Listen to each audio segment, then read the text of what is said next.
Irmãos e irmãs, vamos a mais um momento da nossa liturgia da palavra. Eu transmito aqui diariamente no meu blog, repórterpaulomaciel.blogspot.com, facebook.com/Paulo Maciel da Rádio, canal no YouTube Paulo Roberto Maciel. A palavra de Deus, da Igreja Católica Apostólica Romana, a liturgia veiculada diariamente nas igrejas de todo o mundo. Qualquer igreja católica você vai ter essa liturgia. É única.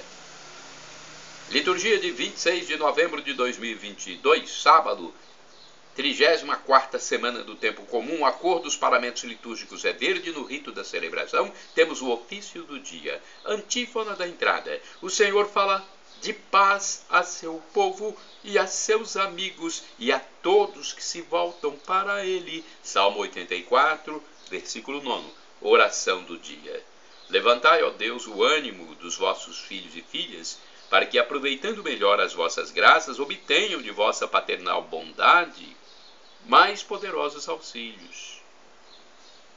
Por nosso Senhor Jesus Cristo, vosso Filho, na unidade do Espírito Santo. Que bom, né? Deus levantando nosso ânimo. Que bom. Primeira leitura do livro do Apocalipse de São João, capítulo 22, versículos do 1º ao 7º. A mim, João. O anjo do Senhor mostrou-me um rio de água viva, o qual brilhava como cristal. O rio brotava do trono de Deus e do Cordeiro. No meio da praça, de cada lado do rio, estão plantadas árvores da vida. Elas dão frutos 12 vezes por ano. Em cada mês, elas dão fruto. Suas folhas servem para curar as nações. Já não haverá maldição alguma. Na cidade estará o trono de Deus e do Cordeiro, e seus servos poderão prestar-lhe culto. Verão a sua face e o seu nome estará sobre suas frontes. Não haverá mais noite. Não se precisará mais da luz da lâmpada, nem da luz do sol, porque o Senhor Deus vai brilhar sobre eles, e eles reinarão por toda a eternidade. Então o anjo disse-me: estas palavras são dignas de fé e verdadeiras, pois o Senhor, o Deus que inspira os profetas, enviou o seu anjo para mostrar aos seus servos o que deve acontecer muito em breve. Eis que eu venho em breve. Feliz aquele que observa as palavras da profecia deste livro. Palavra do Senhor, graças a Deus. Agora vamos ao Salmo responsorial. É o Salmo 95, versículos do 1º, 2º, 3º ao 5º, 6º ao 7º. O refrão foi retirado da primeira epístola de São Paulo aos Coríntios, capítulo 16, versículo 22b, e de Apocalipse 22, versículo 20c. Amém. Vem o Senhor Jesus. Amém. Repetamos. Amém. Vem o Senhor Jesus. Amém. Vinde, exultemos de alegria no Senhor. Aclamemos o rochedo que nos salva. Ao seu encontro caminhemos com louvores, e com cantos de alegria o celebremos. Amém. Vem o Senhor Jesus. Amém. Na verdade, o Senhor é o grande Deus, o grande Rei, muito maior que os deuses todos. Tem nas mãos as profundezas dos abismos, e as alturas das montanhas lhe pertencem. O mar é dele, pois foi ele quem o fez, e a terra firme suas mãos a modelaram. Amém. Vem, ó Senhor Jesus. Amém. Vinde, adoremos e prostremo-nos por terra e ajoelhemos ante o Deus que nos criou.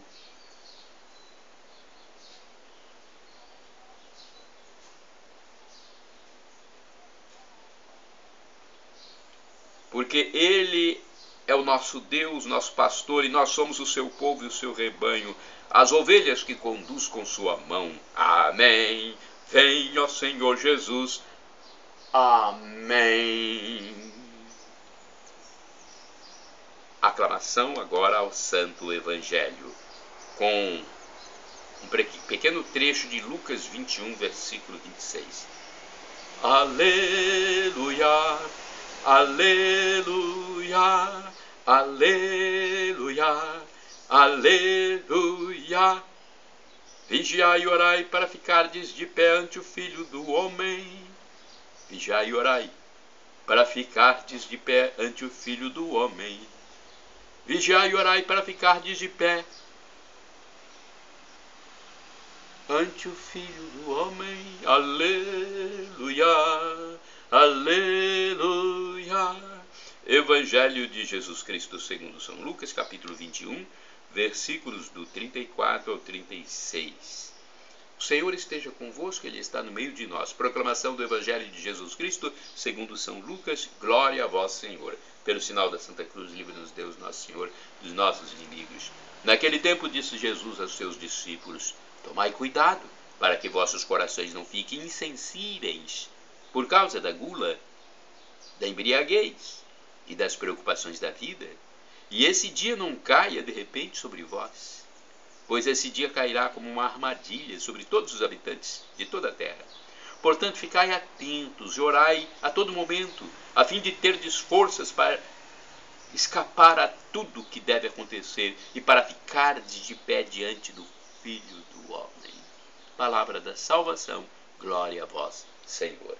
Vamos à primeira reflexão, que está no livro Dia a Dia com o Evangelho 2016, é uma reflexão mais simples. Depois temos uma mais aprofundada do Antônio Carlos Santini, que é a liderança da comunidade católica Nova Aliança.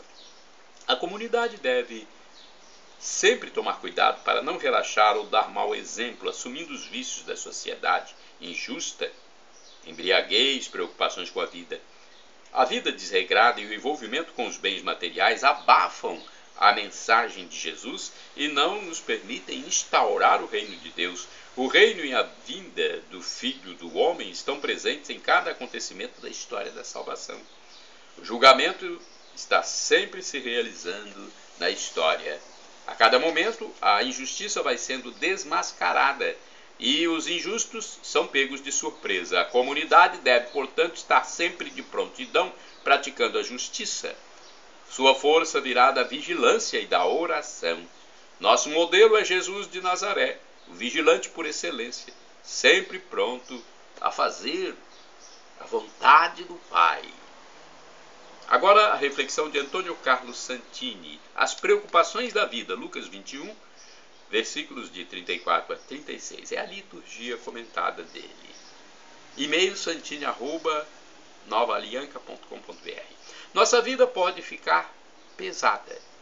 Pode tornar-se um fardo duro de carregar, ou melhor, duro de arrastar. A cada manhã, sair da cama e pôr-nos de pé exige um esforço sobre-humano.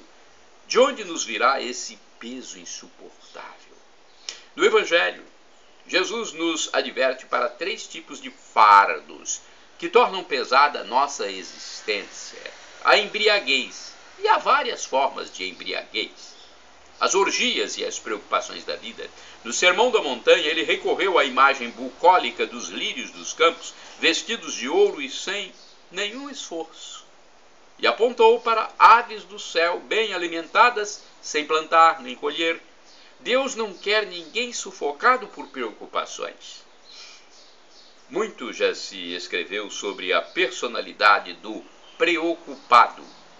Acima de tudo, ele é um pré-ocupado. Está ocupado antes do tempo. Coloca coisas na cabeça. Ocupa-se antes da hora. Sofre hoje a dor de amanhã, sente-se previamente oprimido com o problema que está por vir e que talvez nem chegue a acontecer. Inútil desgaste de energias humanas. Claro, todo preocupado se sente importante. Afinal de contas, ele é responsável, quer as coisas todas em seu lugar, prevê problemas e se antecipa aos fatos. Se morrer de infarto ou infarte antes dos 50 anos é mero detalhe. O pior é que ele acaba por transferir aos outros sua preocupação, fazendo da vida dos próximos um verdadeiro inferno. Com certa tendência a prevenir-se contra o pior, cerca-se de defensas e muralhas, semeia advertências e SOS, torna tensa a família e eletrifica a equipe de trabalho. Ora, Jesus sabia muito bem que isto nos faz mal. Daí seu lema de sabedoria: cada dia basta o seu cuidado. Mateus capítulo 6, versículo 34. Esta palavra de sabedoria o mestre pronunciou logo depois de denunciar que nossas preocupações derivam da falta de confiança em Deus, que é Pai. Vejam bem, nossas preocupações derivam da falta de confiança de um Deus que é Pai. Qual pai que não cuida do filho? Um deles que alimenta os pardais, um Deus que alimenta os pardais, um Deus que veste de ouro os lírios do campo. Daí a insensatez, que consiste em nos preocuparmos com o pão e a roupa, segundo Jesus, a atitude típica dos pagãos. E o que é que o mestre nos propõe em lugar das preocupações? A vigilância orante, orando em todo o tempo para obter a necessária firmeza diante das dificuldades que virão. Orando a todo tempo para obter a necessária firmeza diante das dificuldades que virão. Dificuldades nós teremos na vida. Elas só passarão quando estivermos no céu.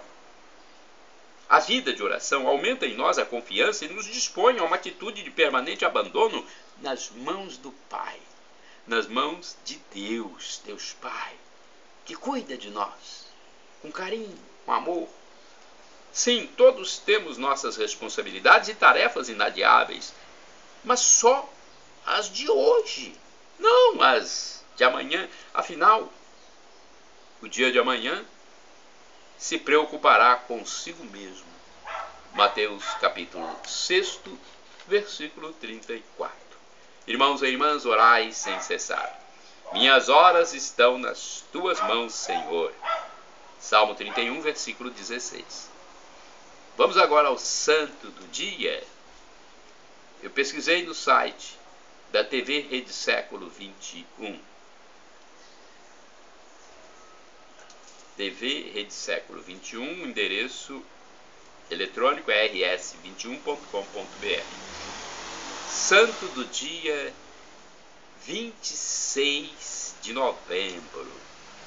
Bem-aventurado Tiago Alberione.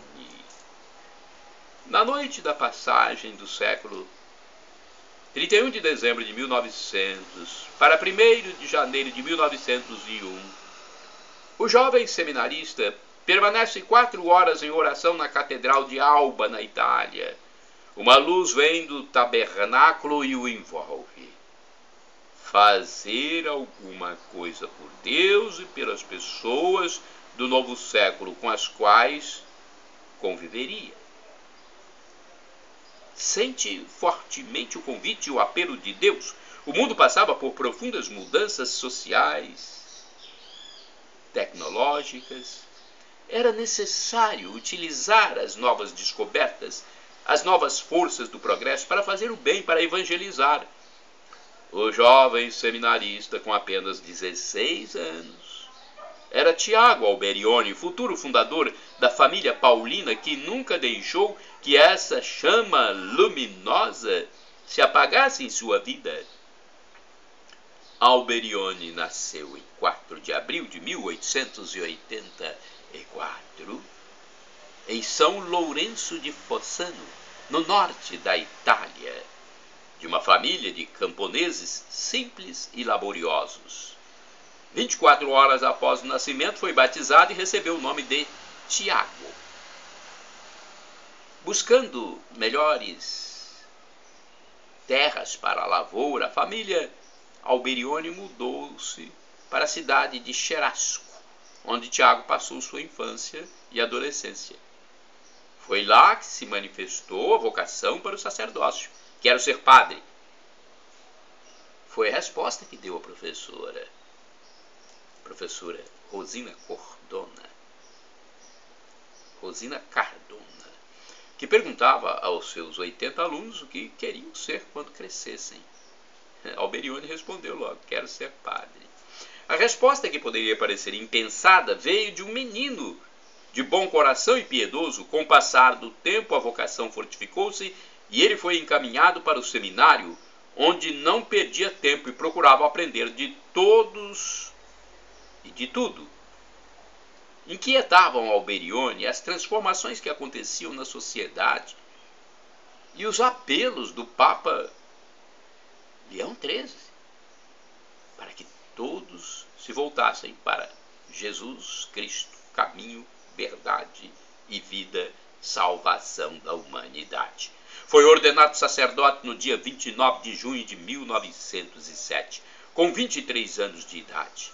Todas as organizações de renovação existentes, então, na igreja, foram acolhidas por padre Alberione, que participou ativamente dos movimentos missionário, litúrgico, pastoral, social, bíblico, teológico e mais tarde do movimento ecumênico.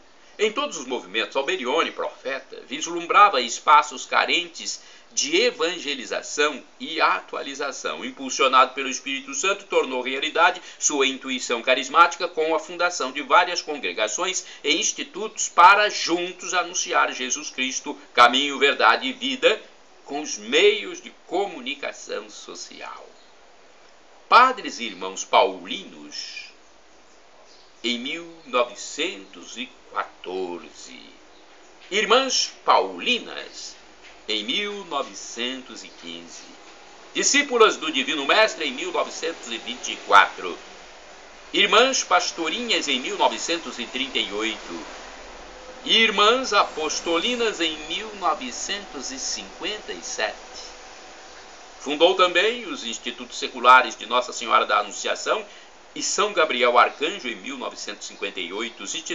Os Institutos Jesus Sacerdote e Sagrada Família, em 1959, além da Associação dos Cooperadores Leigos, em 1917. Hoje, os membros dessas fundações estão presentes em todos os continentes, mostrando que é possível santificar-se e comunicar a todas as pessoas Jesus Cristo com os meios técnicos e eletrônicos. Após a fundação dos primeiros ramos, paulinos e paulinas, olha só, a vida de Alberione fundiu-se com as suas obras crescentes. Ele estava totalmente envolvido, né? Acompanhava de perto a vida dos seus filhos e filhas na Itália, no exterior, com numerosas e prolongadas viagens. Preocupava-se não só com fundações e organizações, mas principalmente com a formação e a vida religiosa de seus seguidores. Olha, a preocupação dele era integral, apesar do conturbado contexto histórico em que viveu, hein? Duas grandes guerras, revolução industrial, conflagrações nacionalistas e sociais, emancipação dos operários, da mulher, além de crises institucionais na família e na igreja.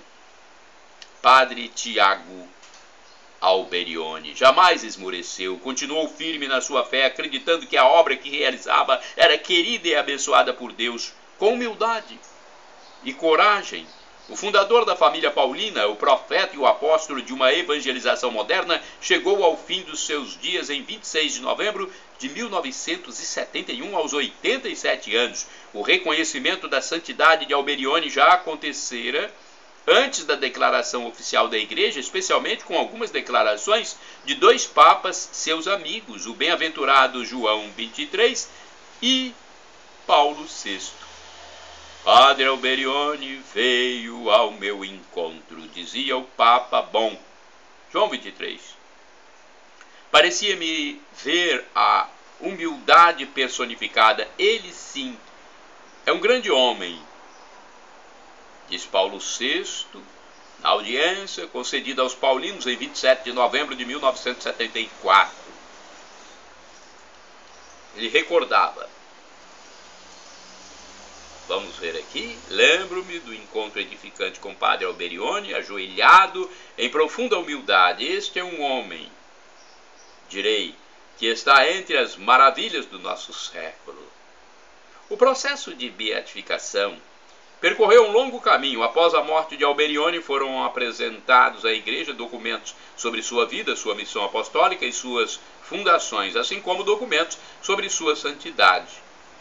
Baseados em um meticuloso exame desses elementos e reconhecidas as virtudes praticadas em grau heróico pelo servo de Deus, padre Tiago Alberione, o Papa João Paulo II, em 25 de junho de 1996, declarou o venerável. Passaram-se 7 anos à espera de um milagre que fosse reconhecido como autêntico pela Igreja, e o milagre chegou. A cura milagrosa atribuída ao padre Tiago Alberione, a sua intercessão, que o conduziu à beatificação, salvou Maria Librada Gonçalves Rodrigues, uma mexicana de Guadalajara. Em 1989, ela foi internada por causa de uma insuficiência respiratória provocada por uma tromboembolia pulmonar, com muitas crises, pedindo a Deus a cura por intercessão do padre Alberione.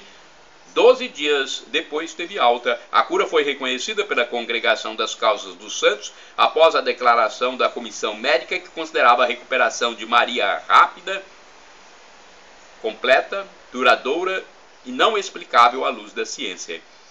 E o dia da beatificação chegou, 27 de abril de 2003. Padre Tiago Alberione é proclamado bem-aventurado num reconhecimento oficial da Igreja, aquele homem que foi um santo, um profeta e o pioneiro na evangelização eletrônica. Bem-aventurado Tiago Alberione, rogai por nós. É o fundador das organizações paulinas, muito conhecidas. Muitos livros, né? O fundador da família paulina, muitos livros, muitos meios de comunicação utilizados para a evangelização. Parabéns aos paulinos, que vem do nome de São Paulo, né? Shalom Adonai, a paz de Deus, é do hebraico. El Shaddai, Deus onipotente, Deus todo-poderoso, Ele proverá. Ele providenciará aquilo que você deseja, se for para o seu bem. Conforme diz o querido professor Felipe Aquino, Deus pode nos dar 3 respostas: sim, não ou espere. Temos que respeitar. Ele sabe o que faz. E agora do aramaico eu clamo Maranatá, como dizemos católicos, nós católicos. Ou Maranata, como dizem nossos irmãos evangélicos ou protestantes. Não importa a pronúncia, significa vinde Senhor Jesus. Vem, Senhor, um dia Ele vai voltar e vai ser o juízo final, acabará a história, terminará esse tempo e esse espaço como conhecemos aqui, e vamos para outro plano. Muitos irão para a vida eterna e muitos irão para o tormento eterno, também chamado de inferno. Quem for para o inferno vai por conta própria, porque nessa passagem peregrina aqui pela terra, recusou a graça de Deus. Perdão, Senhor, pelos meus pecados passados, presentes, futuros. Pecados do pensamento, palavras, atos, omissões. E me dê, Jesus, a vida eterna convosco. Eu quero a vida eterna convosco, meu Jesus. Peça você também a vida eterna com Jesus e arrependa-se das suas iniquidades.